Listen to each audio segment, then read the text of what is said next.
Sometimes a mistake can be way more interesting than getting things right. And that's exactly the story with the Mad Men 4K release, a huge, highly anticipated restoration that went so wrong and in the process gave us all an accidental masterclass in the magic of making television. I mean, come on, it's Mad Men. We're not just talking about any old show. This is one of the most celebrated TV series of all time. So you can imagine, when HBO Max announced it was getting a full 4K restoration, fans were absolutely thrilled. This was supposed to be the definitive version of a modern classic. But then it went live, and almost immediately something felt off. The picture was so sharp, so clear that it started to reveal things that were never ever meant for our eyes. That's right. The internet's sharpest-eyed fans started streaming and, well, they started spotting some truly bizarre and glaring errors. What was supposed to be a cozy trip down memory lane suddenly turned into a weird scavenger hunt for production secrets. So let's dive in. We're going to pull back that curtain and look at some of the biggest mistakes and see what they accidentally taught us about how this iconic show was actually made.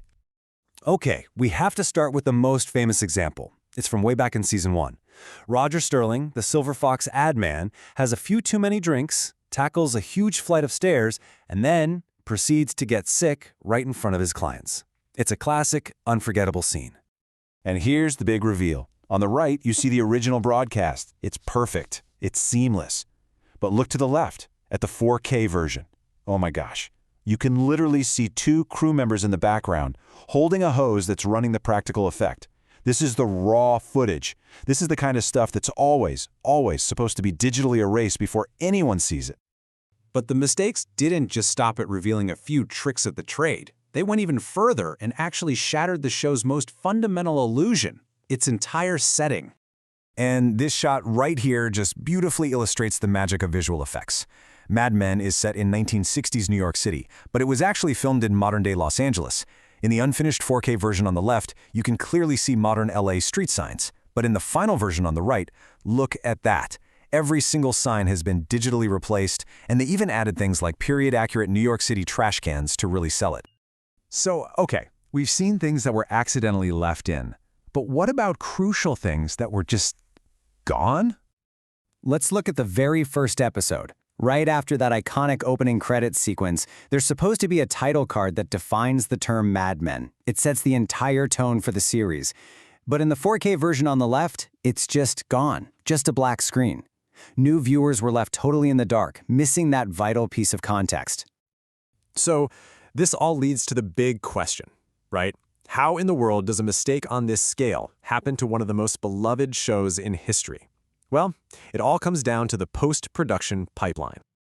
Okay, here's a super simple look at how it works. You start with Step 1, the raw footage from the set. That goes to Step 2, visual effects, where artists do all the digital cleanup and magic. Once that's all approved, they create a Step 3, the final master. That is the finished episode. That's the version that's supposed to get delivered. What happened here? Well, all signs point to them accidentally sending the raw footage from Step 1 instead of the polished final version from Step 3. To put it simply, this was a massive quality control blunder. Somewhere in that chain from the studio to the streaming service, somebody sent the wrong files.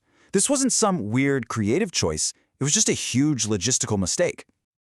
Now, it's really important to understand why this particular screw-up is so unusual. I mean, we've seen controversies about TV restorations before, but this one is a totally different beast. You probably remember the complaints about HD versions of shows like Friends or Seinfeld. See, those were shot in that old, boxy 4:3 aspect ratio.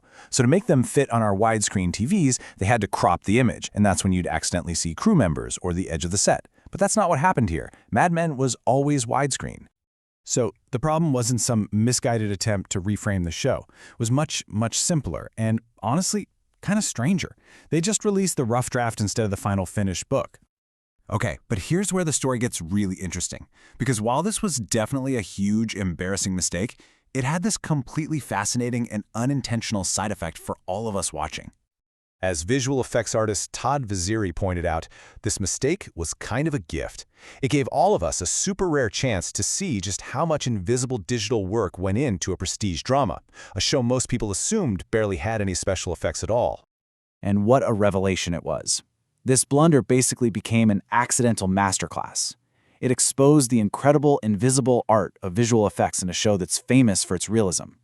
It showed us the playbook for how to turn modern LA into 1960s New York.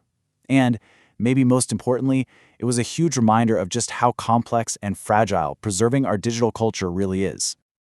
At the end of the day, this whole mess gave us a peek behind the curtain. We got to see the hundreds of tiny, meticulous choices and digital brushstrokes that go into building a world that feels real.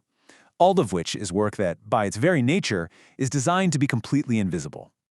So what's the big takeaway from all this? Yeah, the errors were eventually fixed, but the whole incident leaves us with a much bigger question. In this era where our favorite shows and movies are constantly being repackaged and reformatted for the next new device, who's the guardian of their history? Who's making sure that the version we're watching tomorrow is the same one the creators wanted us to see in the first place?